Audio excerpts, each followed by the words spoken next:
Nscaler454 here. Welcome back to the channel. In today's video, we're going to be installing a railroad crossing, so stay tuned.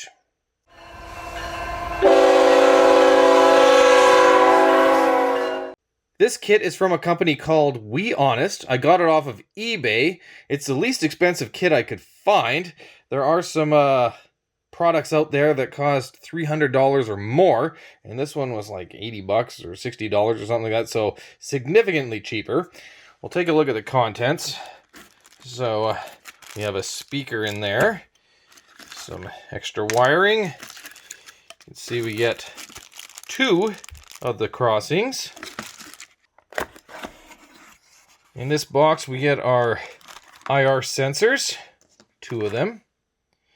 We have our control panel, which is really nice because it comes, it's all put together on like a piece of plexiglass, so it makes it really easy. Unfortunately, there are no instructions.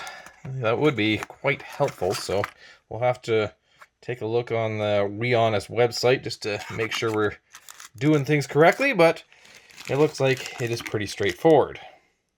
The crossing measures out to about 1.27 inches, which equates to about 17 feet in real life.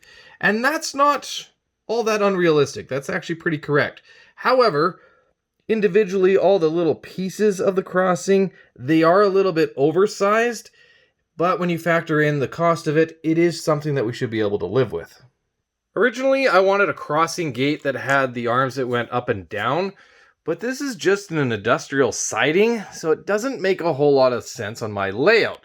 So I figured these simple crossings with lights should be sufficient for me. The way the IR sensor works is one light sends off an infrared beam. It reflects off a hard surface like the bottom of a locomotive or a freight car, and then it reflects back to the other light. And then that triggers your signal crossing. I cut a hole in this cork as a test so we can push our sensor in just so it's flush like that. And then you can see if we put our track over it, that should work. Because I want my IR sensor to be in front of the crossing as far as possible, that means this is really my only choice. And then if this works, I will make the other one about the same distance this way, which would be about here.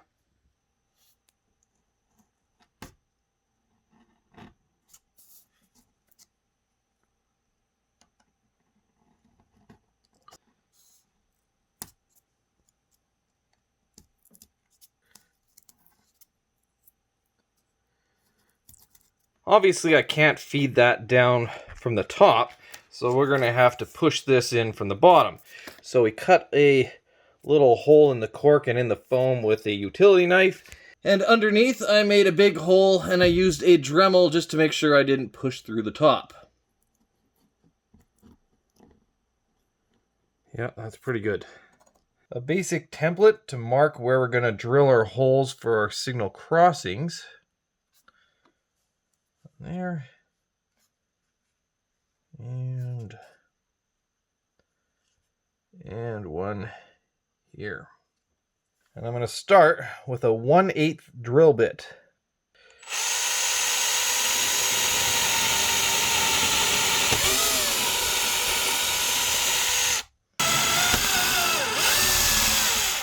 Oh, I feel like I messed that one up. A quick test fit shows that it fits nice and secure. So find a nice convenient spot to mount your control panel so all your wires will reach.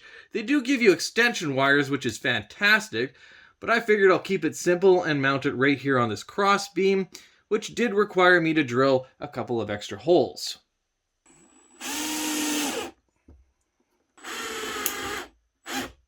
I've tested this out, it does work, and that gives me the confidence to install the sensor on this side.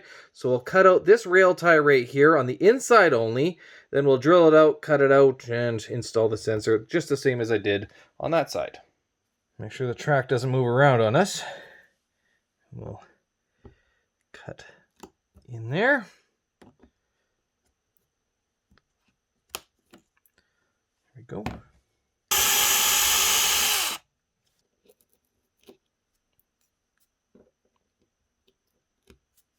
I'm going to put a liberal amount of white glue on here, and that is going to help keep it in place.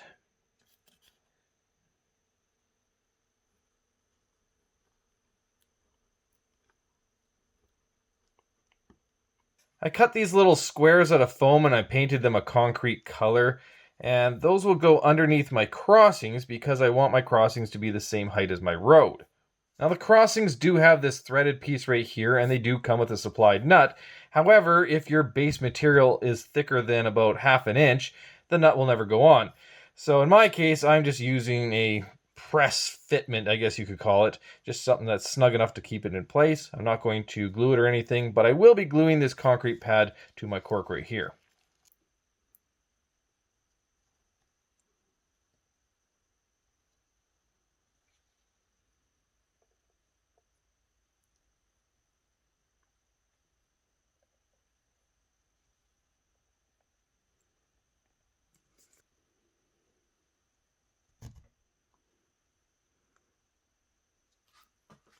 For power, I am just using 12 volts into this little adapter that I got off of Amazon.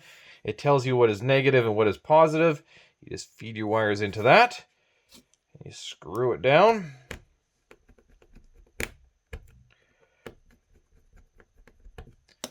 And you're ready to go. My 12 volt source comes off of this bus bar right here. We can now go ahead and plug everything in.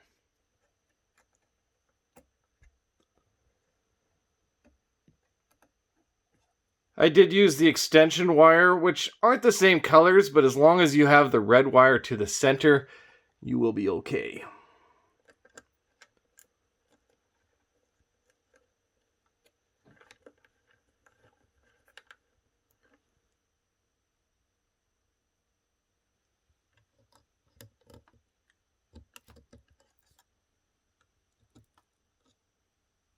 This control panel right here is for the speaker, and this is what the speaker plugs into.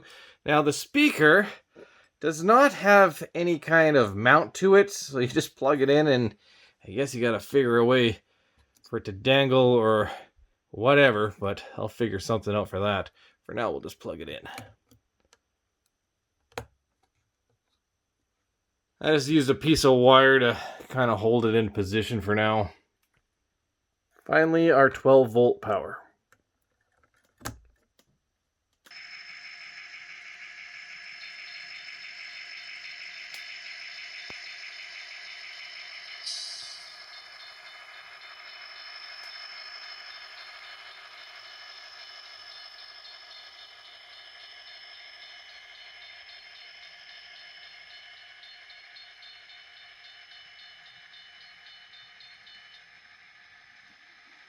Well, that worked really good, but now we're going to make a few adjustments, which this kit allows for quite a few.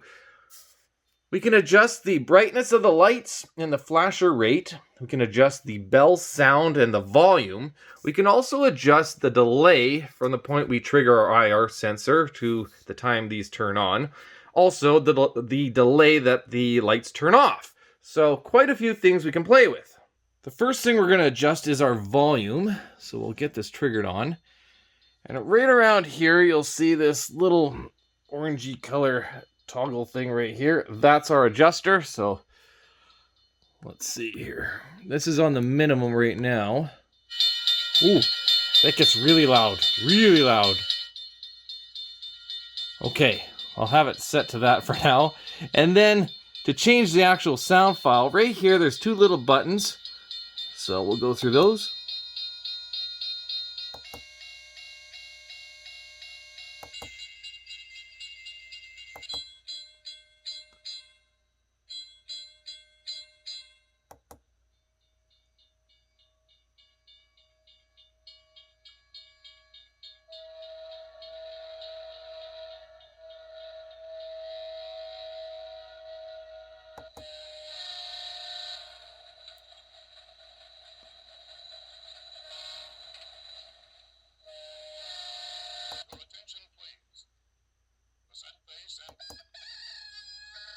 A rooster, interesting.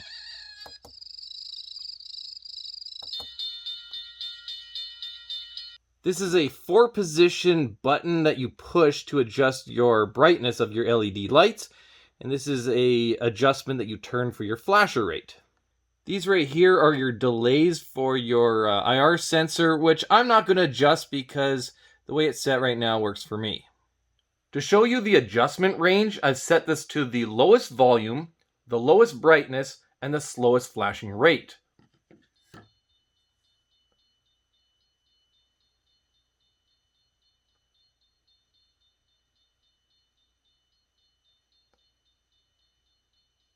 This is now the maximum brightness, the fastest flashing rate, and a volume that is as loud as I'm willing to go.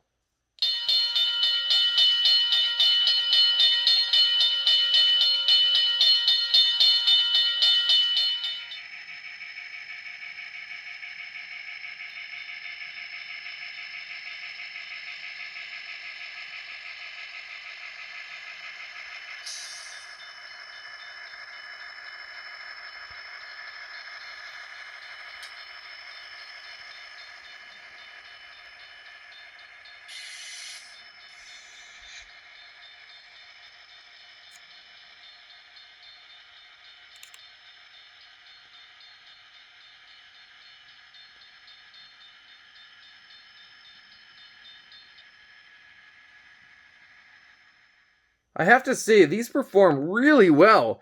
Yeah, they might be a little bit out of scale, but you can hide some of the imperfections with your scenery around it, so it's really not that big of a deal. And when you factor in the cost, it's a great bang for the buck, and I would definitely recommend them. I also really like the amount of adjustments that you have, so you can really fine-tune it to your preference and your layout. So if you like this video, be sure to hit the like button, subscribe, and as always, thanks for watching.